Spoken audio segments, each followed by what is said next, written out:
இன்னைக்கு மனிதத்தோல நல்லா நடந்துச்சு. ஷார்ட்டா ஒரு ரிவ்யூ பார்க்கலாம். ஒரு மனுஷன் வந்து பதவி, அந்தஸ்து எல்லாம் வந்துட்டா எவ்வளோ கேவலமா மாற முடியும் அப்படிங்கிறதுக்கு இப்போ மனிதத்தோல செந்தில் கேரக்டர் வந்து ஒரு முன்னுதாரணமா ஆயிடுச்சு. காலங்காத்தாலையும் தங்கமேல் பரபரப்பா வேலை பார்த்துட்டு இருக்காங்க. மீனா இருந்துட்டு ஏன்க்கா எல்லா வேலையும் இப்படி இழுத்து போட்டுட்டு பண்றீங்க, நாங்க பார்க்க மாட்டோமா அப்படின்னு சொல்லவும், நீங்க எல்லாம் வெளியில வேலைக்கு போறீங்க, நான் வீட்டுல சும்மா தானே இருக்கேன், நானே பார்த்துக்கிறேன் அப்படின்னு சொல்றாங்க. அடுத்த மாமாவை காணோன்னு எல்லாருமே தேட கோமதி வந்து கேட்குறாங்க, எங்க அத்தை மாமா சொல்லிட்டு எனக்கு தெரியாது அப்படின்னு சொல்லிடுறாங்க. இப்போ வந்து சரவணன், பழனி, பாண்டியன் எல்லாருமே உள்ள வராங்க. என்னம்மாம்மா நீங்களும் வந்துட்டீங்களா, காஃபி போட்டுட்டு வரேன் தங்கமேல் கேட்க. இல்லைம்மா நான் குடிச்சிட்டு வந்துட்டேன் சொல்கிறாங்க. எங்கம்மாம்மா என்ன விஷயமா போனீங்க அப்படின்னு சொல்லிட்டு மீனா கேட்குறாங்க. சொல்கிறோம் உட்காருங்க அப்படின்னு சொல்லிட்டு, நமக்கு ஒரு வயல் இருந்ததுலாம் நான் விற்க போகிறேன், நாளைக்கு ரிஜிஸ்ட்ரேஷன் அப்படின்னு சொல்லவும் எல்லாருமே ஷாக் ஆகிட்டாங்க. ஏன் இப்போ நிலத்தை அவசரமாக விற்கணும்னு மீனா கேட்க.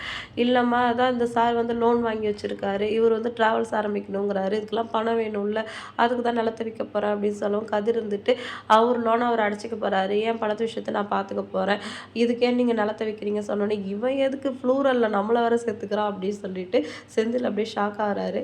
மீனா இருந்துட்டு இல்லைம்மாம்மா எங்கள் லோனை நாங்களே அடைச்சிக்கிறோம் அப்படின்னு சொல்லவும், ஏம்மா அவங்க அப்பா கிட்ட நான் அசிங்கம் பண்ணுமா, இவன் ஒன்றும் லோனை கட்டுற மாதிரி எனக்கு தெரியல அப்படின்னு சொல்லுவார்.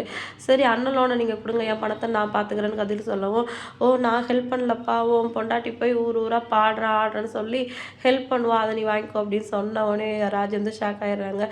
என்னம்மா நீ எதுக்காக டான்ஸ் ப்ரோக்ராம் போனேன்னு எனக்கு என்ன தெரியாதா, எல்லாமே எனக்கு தெரியும் அப்படின்னு சொல்லிட்டு, நான் நிலத்தை விற்க போகிறது தான், ஆளாளுக்கு வாங்கி உங்கள் பிரச்சனையை முடிச்சுக்கோங்க அப்படின்னு சொல்லிட்டு கிளம்பிடுறாரு. சரவணன் டே இந்த விஷயத்தில் அப்பா சொல்றது கேளுங்க, இல்லைன்னா எனக்கு கெட்ட கோவம் வரும் அப்படின்னு சொல்லிட்டு அவர் அங்கேருந்து கிளம்பிடுறாரு. அடுத்த ரூமுக்கு போனோடனே தங்கமேல் ஆரம்பிக்கிறாங்க.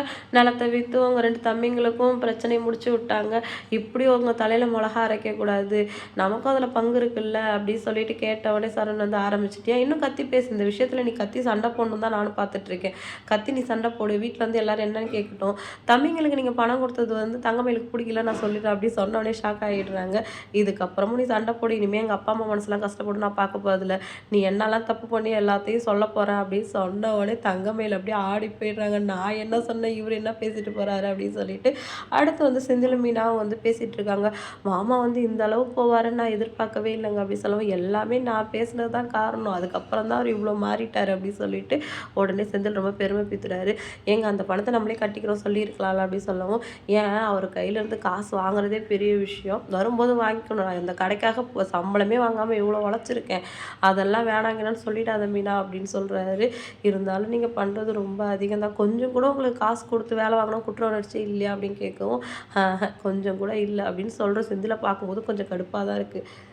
அதை விட அவர் பேசின ஒரு விஷயம் வந்து ரொம்பவே கடுப்பாச்சு. சரவணன் மாமா ரொம்ப நல்லவர், யாருக்குங்க அவங்க பங்கையும் வந்து தம்பிங்களுக்கு விட்டு கொடுக்க மனசு வரும் அப்படின்னு மீனா சொன்னதும், அவர் அதெல்லாம் காரியம் இல்லாமலாம் பண்ணுவார், கடை எப்படி அவருக்கு தானே போகுது, அதை மனசில் வச்சு தான் இதை விட்டு கொடுத்தா அது கிடைக்கும்னு பண்ணுறாரு அப்படின்னு சொன்னவொடனே மீனா, ஏங்க மாமாவை அப்படிலாம் பேசுகிறீங்க அப்படின்னு சொன்னார். அதெல்லாம் அண்ணன் விவரமாக தான் இருக்குது, நான் எதுவும் தப்பாக சொல்லி அப்படின்னு சொல்லிட்டு சொந்த அண்ணனை பற்றி தப்பாக பேசுகிறோங்கிற குற்ற உணர்ச்சி கூட இல்லாமல் பேசிக்கிட்டு இருக்காரு. இவர் ஆட்டம் என்னைக்கு அடங்க போகுதுன்னு தெரியல. எனக்கு என்னமோ செந்தில் ஆடுற ஆட்டத்துக்கு திருப்பி மளிகை கடையில் போய் பொட்டலம் போட போகிறாருன்னு தான் நினைக்கிறேன்.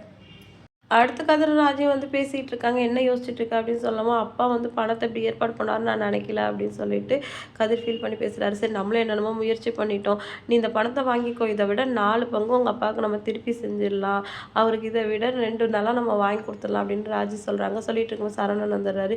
டே உனக்கு பணத்தாலாம் என்னால் ஹெல்ப் பண்ண முடியாது, வேறு எந்த உதவி வேணாலும் கேளு நான் செய்கிறேன் அப்படின்னு சொல்லவும், நீ எனக்கு பக்கபலமாக இருக்கல்லன்னு, அதே போது நீ கூட இந்த நிலம் விற்கிற விஷயமா என்கிட்ட சொல்லவே இல்லைன்னு சொல்லவும், இல்லைடா சொல்லியிருந்தா நீங்கள் வந்து நிலத்தை விற்க விட்டுருக்க மாட்டீங்க, அதனால தான் சொல்லலை அப்படின்னு சொல்லிட்டு சரவணன் ரொம்பவே நல்ல மனசோட பேசிட்டு போகிறாரு.